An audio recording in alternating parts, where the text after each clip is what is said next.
जैसी जिसकी भावना होती है वैसी उसकी नियत होती है। तानसेन की कहानी। जय श्री कृष्णा मित्रों, दर्पण ज्ञान गंगा यूट्यूब चैनल में आपका एक बार पुनः स्वागत है। मित्रों, आज की कहानी इस वीडियो में जो हम आपको सुनाने के लिए जा रहे हैं, ये कहानी बहुत ही मोटिवेशनल कहानी है और ज्ञानवर्धक भी है। दोस्तों, ये कहानी आपके लिए बहुत अच्छी जानकारी देकर के जाएगी और बहुत अच्छी सीख देकर के जाएगी। इस कहानी को आपने पूरी तरह से श्रवण कर लिया तो ये कहानी आपकी लाइफ ही बदल देगी और आपकी जिंदगी में बहुत कुछ सिखा के जाएगी। इसलिए मित्रों, आपसे निवेदन है कि हमारी कहानी को पूरा ही सुने। कहते हैं मित्रों, जैसी जिसकी भावना होती है वैसी ही उसकी नियत होती है। तो आज हम बताएंगे कि कैसी किसकी भावना होती है और फिर उसकी नियत कैसी उसके अनुसार बन जाती है, क्योंकि ये टॉपिक बहुत ही ज्ञानवर्धक है और ये टॉपिक आपके लिए बहुत शिक्षा देकर के जाएगा कि कैसी किसकी भावना होती है और फिर कैसी किसकी उसके अनुसार नियत हो जाती है। तो मित्रों, बने रहें हमारी वीडियो की समाप्ति होने तक हमारे चैनल पर। और यदि आपने अभी तक हमारा चैनल सब्सक्राइब नहीं किया है मित्रों, तो आपसे अनुरोध करता हूं, निवेदन करता हूं कि आप हमारे चैनल को भी सब्सक्राइब कर लेना, घंटी वाला बटन भी जरूर दबा देना, क्योंकि मित्रों आपका एक सब्सक्राइब करना हमारे लिए बहुत महत्वपूर्ण बनता है। इसलिए मित्रों, हमारे चैनल को सब्सक्राइब अवश्य कर लेना। आइए मित्रों, अब आपका कीमती समय नष्ट न करते हुए, इधर उधर की अधिक बातें न बनाते हुए अब सीधे इस कहानी की ओर बढ़ते हैं, जो ये कहानी बहुत ही आपके लिए मोटिवेशनल होने वाली है। प्रिय बंधुओं, एक समय की बात है, अकबर बादशाह का दरबार लगा हुआ था, जिसमें बड़े बड़े विद्वान, बहुत बड़े बड़े संगीतकार बैठे हुए थे। और उसी सभा में, अकबर की सभा में बीरबल भी जैसे विद्वान मंत्री उनके बैठे हुए थे। मित्रों, उसी सभा में संगीताचार्य, संगीत के धनी तानसेन भी बैठे हुए थे। दोस्तों, तानसेन का नाम तो आपने सुना होगा। जो तानसेन जैसा आज तक कोई संगीतकार नहीं हुआ है, ऐसा गाने वाला आज तक कोई नहीं हुआ है। कहते हैं तानसेन ऐसे गायक थे, शास्त्रीय संगीत के ऐसे धनी थे, जिनके संगीत को सुनने के लिए, जिनके गायन को सुनने के लिए बहुत बहुत दूर से दर्शक लोग आया करते थे। और जब वो जंगल में अपना गायन सुनाते थे तो पशु पक्षी भी तानसेन का गीत सुनने के लिए आते थे। ऐसे तानसेन गाने वाले हुए हैं। दोस्तों, शायद नाम तो आपने सुना होगा, तानसेन को कौन नहीं जानता है। तो वे संगीताचार्य तानसेन उस दरबार में अकबर की सभा में बैठे हुए थे। दोस्तों, उन तानसेन ने अकबर की सभा में एक भजन गाया। और उन्होंने कौन सा भजन गाया? जसुदा बार बार यों भाखे, है को ब्रज में हेतु हमारो चलत गोपाल ही राखे। दोस्तों, ये कड़ी उन्होंने भजन की गाई तानसेन जी ने। मित्रों, इस पद का अर्थ अकबर की समझ में नहीं आया। उसने दरबारियों से इसका अर्थ पूछा और कहा है कि मेरी तो समझ में इसका अर्थ नहीं आया है।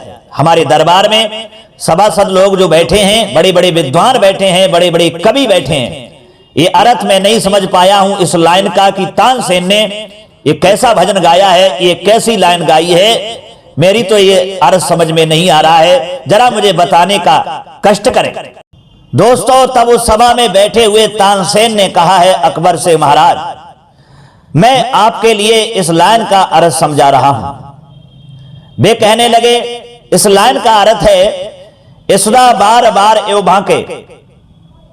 मेरी राय में इसका अर्थ है कि इसुदा बार बार कहती हैं, क्या ब्रज में हमारा कोई ऐसा हितैषी है जो गोपाल को मथुरा जाने से रोक सके? हमारी समझ में और हमारी बुद्धि में यही अर्थ निकलता है महाराज। दोस्तों, तानसेन का ये शब्द और उनका अर्थ सुनकर के वहां पर फैजी शायरबान बैठे हुए थे। इस पर फैजी शायरबान कहने लगे, नहीं नहीं, आपको इसका अर्थ समझ में नहीं आया है, आपका अर्थ ये मेरी समझ में नहीं आया है और ये अर्थ नहीं बनता है। तानसेन ने कहा और अकबर बादशाह ने कहा, फिर इसका अर्थ आपकी राय में क्या बनता है? तो दोस्तों, फैजी शायरबान कहने लगे, मेरी राय में, मेरी समझ में इसका अर्थ है, बार बार जो कह रहे हैं तानसेन जी अपनी लाइन में, तो बार बार का अर्थ है रोना, यानी यशोदा रो रो करके कहती हैं कि ऐसा कोई ब्रज में हमारा हितैषी है जो गोपाल को मथुरा जाने से रोक सके। मित्रों, फैजी शायर बान की बात को सुनकर के तब बीरबल बोले, नहीं, मेरे विचार से तो ये अर्थ नहीं हो सकता है। जवाब दिया, तुम बताओ। तब बीरबल कहने लगे, बार बार का अर्थ है द्वार द्वार। दोस्तों, बीरबल ने अपनी राय में, अपनी समझ में बार बार का अर्थ द्वार द्वार बताया। इस पर रहम कवि भी वहां उपस्थित थे, उन्हें ये अर्थ भी नहीं जचा। बोले, नहीं, बार बार का अर्थ होता है बाल बाल, यानी रोम रोम है। मेरी राय में इसका अर्थ यही शुद्ध है। दोस्तों, इतने में एक ज्योतिषी उठ करके खड़ा हुआ और बोला, नहीं, मेरी राय में तो इसमें से एक भी अर्थ ठीक नहीं है। सब कहने लगे, ज्योतिषी साहब तब तुम बताइए, तुमने हमारा सबका अर्थ फेल कर दिया और तुम्हारा अर्थ क्या है। दोस्तों, तब ज्योतिषी साहब कहने लगे, सुनिए महाराज, मेरी राय में इसका अर्थ है, वास्तव में बार का अर्थ होता है बार, यानी दिन है, बार दिन के लिए कहते हैं। इसलिए यशोदा प्रतिदिन कहती हैं कि ऐसा कोई ब्रज में हितैषी है जो हमारे गोपाल को मथुरा जाने से रोक सके।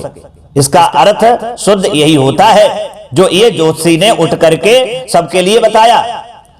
मित्रों, ये सुनकर के बादशाह को आश्चर्य हुआ और बोले, एक ही शब्द बार बार का सब लोग अलग अलग अर्थ कैसे बता रहे हैं?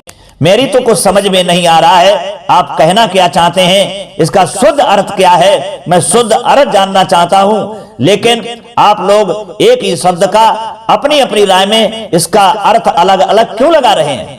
प्रिय बंधुओं, अकबर बादशाह की बात को सुनकर के तब रहीम कवि बोल उठे, जहांपनाह जी, एक ही शब्द के अनेक अर्थ होना एक कवि का कौशल होता है और इसे सुलेश कहा जाता है। प्रत्येक व्यक्ति किसी शब्द का अर्थ अपनी अपनी परिस्थिति और चित्त वृत्ति के अनुसार लगाता है। महाराज, मैं कवि हूं और किसी काव्य का प्रभाव कवि के रोम रोम पर होता है, इसलिए मैंने इसका अर्थ रोम रोम लगाया है। तानसेन गायक हैं, उन्हें बार बार राग अलापना पड़ता है, इसलिए उन्होंने बार बार अर्थ लगाया है।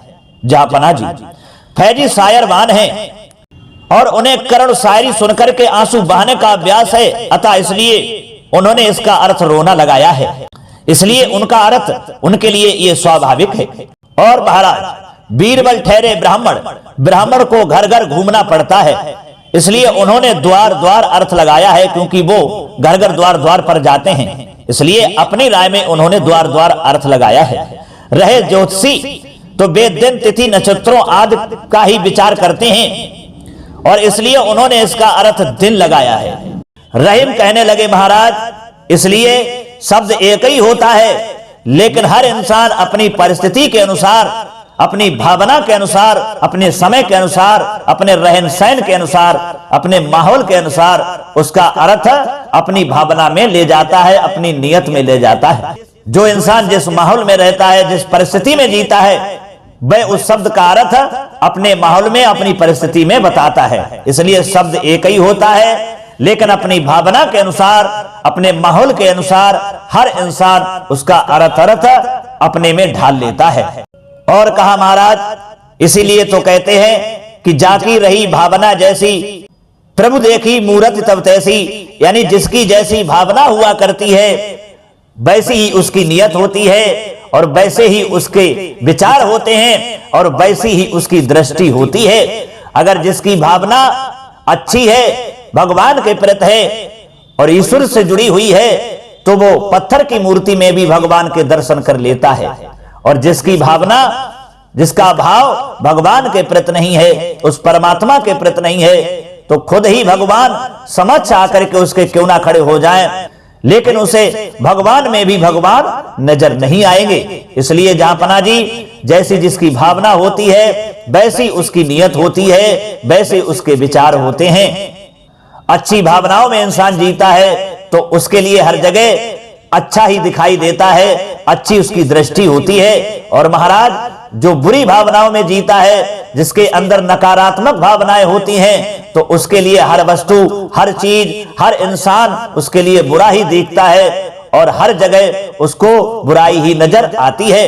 और महाराज जिसकी विचार सकारात्मक होते हैं, पॉजिटिव होते हैं, तो वह इंसान हर इंसान के लिए अच्छा समझता है, बुरे इंसान में भी अच्छाइयां ढूंढ लेता है, और कितना भी बुरा इंसान क्यों ना हो वो उसके लिए अच्छा ही नजर आता है।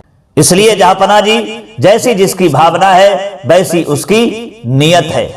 दोस्तों, रहीम ने समझाया अकबर बादशाह के लिए, तब अकबर बादशाह की वो बात समझ में आई और अकबर बादशाह वहां पर खुश हो जाते हैं और बार बार रहीम के लिए धन्यवाद कहते हैं, और सभी संगीतकारों के लिए, कवियों के लिए, विद्वानों के लिए धन्यवाद कहते हैं और अपने अपने स्थान को चले जाते हैं।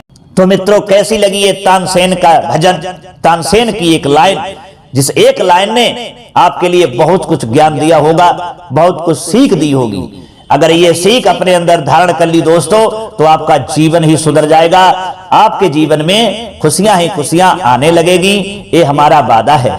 क्योंकि तानसेन के भजन की एक लाइन ने हमारे लिए और आपके लिए बहुत कुछ सीख प्रदान की है, जो हमने इस कहानी के माध्यम से अपनी वीडियो में आप तक पहुंचाई है। तो दोस्तों, ये कहानी आपको अच्छी लगी है तो हमारी वीडियो के लिए लाइक करना, और हो सके तो अपने मित्रों के लिए भी शेयर करना।